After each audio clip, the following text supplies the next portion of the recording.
বক্তৃতা করতে দাঁড়ালেই আমি স্মরণ করি অমুক তমুক। আরে বাবা, অমুক তমুকরে স্মরণ করার আগে আল্লাহরে স্মরণ করো। কারে করবা স্মরণ? প্রশংসা করবা কার? আল্লাহর প্রশংসা করো।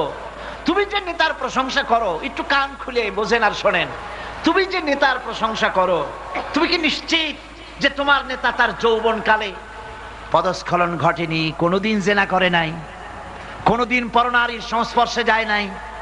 তুমি যে নেতার প্রশংসায় পঞ্চমুখ, সেই নেতা জীবনে কি মদ পান করে নাই, নামাজ ছাড়ে নাই, রোজা ছাড়ে নাই, মানুষের উপর অত্যাচার করে নাই, মিথ্যে কথা বলে নাই, অবাঞ্ছিত কাজ করেনি? তুমি কি ব্যাপারে নিশ্চিত?